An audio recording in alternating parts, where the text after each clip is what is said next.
How well do you respond to feedback? If you're like me and perhaps most people, the mere concept of getting feedback immediately starts to bubble up some not so pleasant emotions. That could be because of the uncertainty around what that feedback might be. That could be because of the assumption that at least some of that will be negative feedback. But no matter how you currently think about and respond to feedback, it's undeniable that feedback itself is a huge component of life. And in the book, Thanks for the Feedback, Douglas Stone and Sheila Heen help us get better at receiving it. This is a book not about giving feedback, but receiving it well. And in this video, I'd like to sketch out some of the ideas that stood out to me from that book. When it comes to those emotional reactions that you might have in response to any piece of feedback, the authors identify these three helpful categories. The first they call truth triggers. This is that gut reaction that you have when you feel like the content of whatever feedback you receive simply isn't true.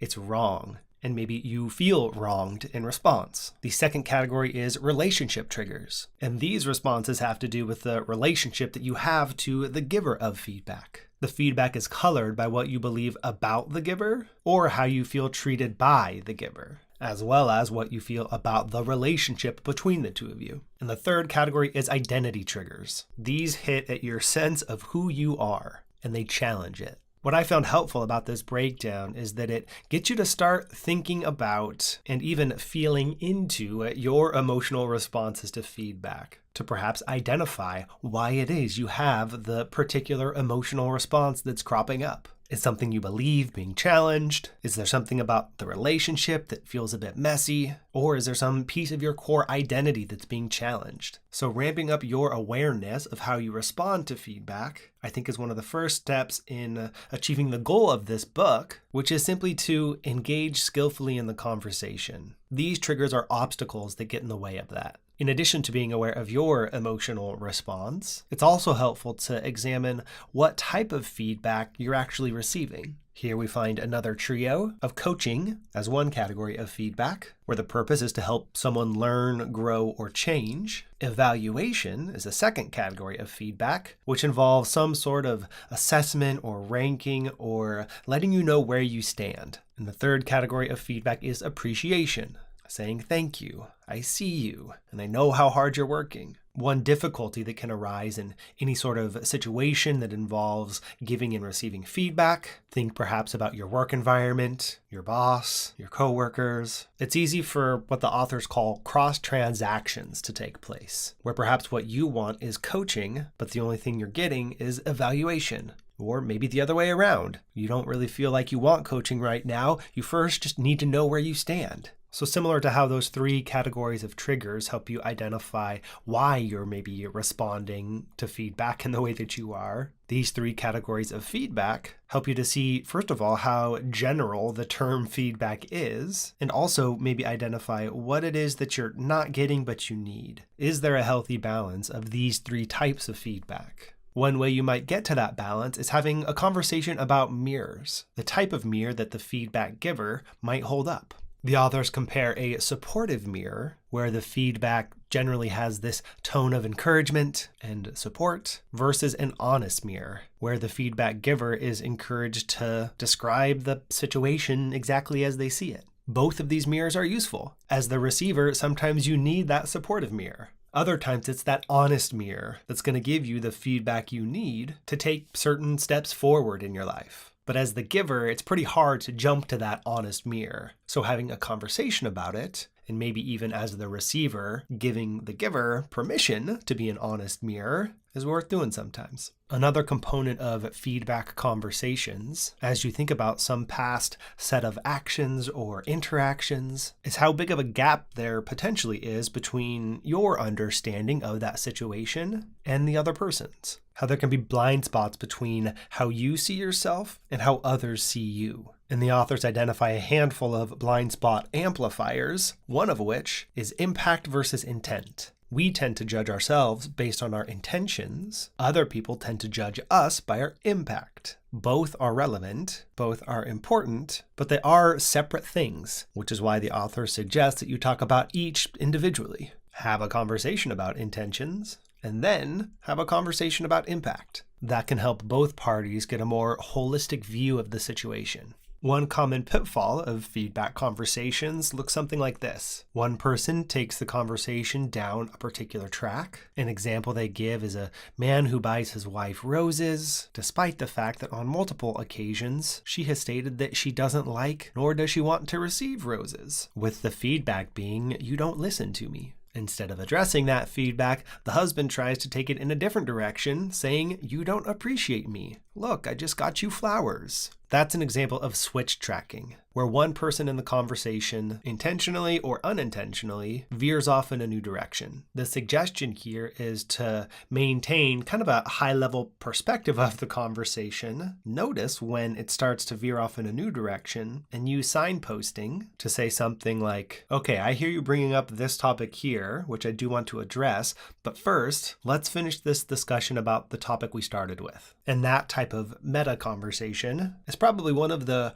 hardest things to do in a feedback conversation, but also one of the most valuable. Paying attention to the different threads of the conversation and making sure you don't get off track. Anytime a relationship is part of the feedback dynamic, those threads can get even more intertwined, not just the threads of the conversation, but also the wider threads of the relationship itself. And here the author suggests that you identify the relationship system, recognizing that each of you are part of the problem, and each of you only sees part of the problem.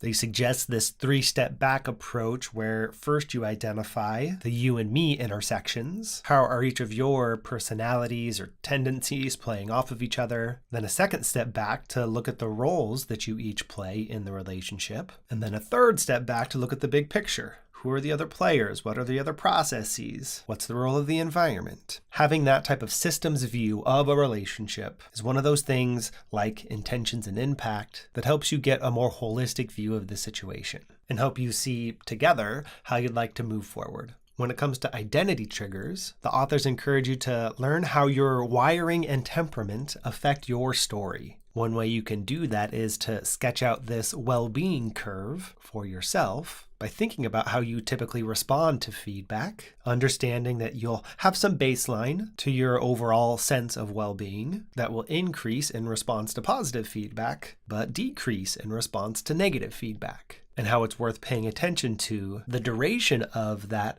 bump in well-being or dip in well-being, and it's likely that the dip will last longer than the bump, as well as how big that swing up and the swing down is. That's a way of getting to know your typical response pattern, which I think can be helpful both for you individually to recognize that that's how you respond to feedback, and it might also be worth bringing up in your important relationships so that they know how you respond to feedback. Recognizing that your current response pattern isn't fixed. There's a whole chapter on dismantling distortions, those ways in which you exaggerate feedback in a way that makes the dip lower and longer than it maybe needs to be. One technique within that realm is this concept of giving yourself a second score. The first score is the feedback itself on your latest work project, on how you handled that challenging situation at home, and it might not be great. The second score, which the authors encourage you to pay just as much attention to, is how you respond to that feedback. Do you reject the feedback outright, or do you explore it?